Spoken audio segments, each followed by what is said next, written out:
A special thank you to each of our subscribers who make this channel possible. Here's today's story. Former Vice President Kamala Harris has made a bold return to the political arena, delivering a scathing critique of President Donald Trump's policies during a fundraising gala in San Francisco.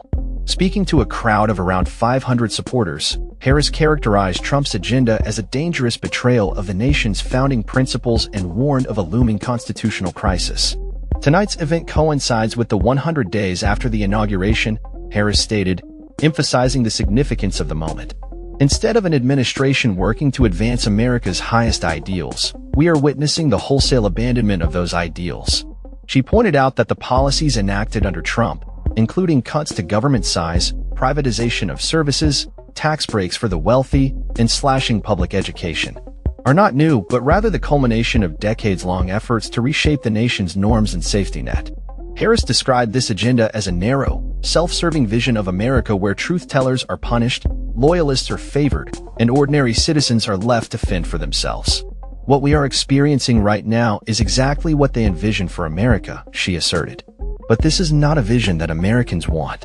In response, a spokesperson for Trump dismissed Harris's remarks, labeling her as a failed loser desperately clinging to relevance.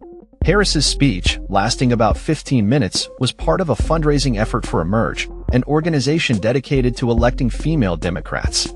Speculation is mounting regarding her potential candidacy for California governor in 2026, as she has yet to announce her intentions amidst a competitive field. After losing the presidential election to Trump in November, Harris has kept a relatively low profile, making only a few public appearances. However, her comments on Wednesday marked her most direct criticism of Trump since leaving office. She highlighted the erosion of rights for minorities, women, and the LGBTQ+ community under Trump's administration, pledging to remain active in politics. Harris's remarks came just one day after Trump's 100th day in office, and it was the first time she publicly mentioned him by name since her departure from the White House.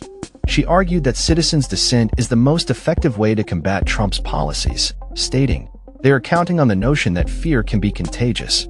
But what they're overlooking is that courage is contagious." Harris pointed to the protests against Trump's policies, which she claimed have created the greatest man-made economic crisis in modern presidential history. She expressed concern over rising living costs and the threat to Social Security, emphasizing the need for Americans to stand together in the face of adversity.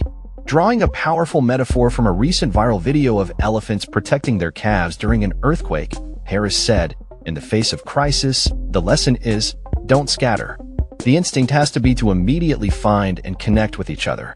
She concluded her speech by reassuring her supporters that they are not alone and must remain united as they face uncertain times ahead. "Things are probably going to get worse before they get better. But we are ready for it. We are not going to scatter. We are going to stand together," she declared. Harris's return to the national stage comes at a pivotal moment for the Democratic Party as they grapple with how to respond to Trump's sweeping executive actions and the political landscape leading up to the next presidential election. That's all for this story. We upload videos every day covering many different subjects, so hit that subscribe button to stay informed. Thanks for watching.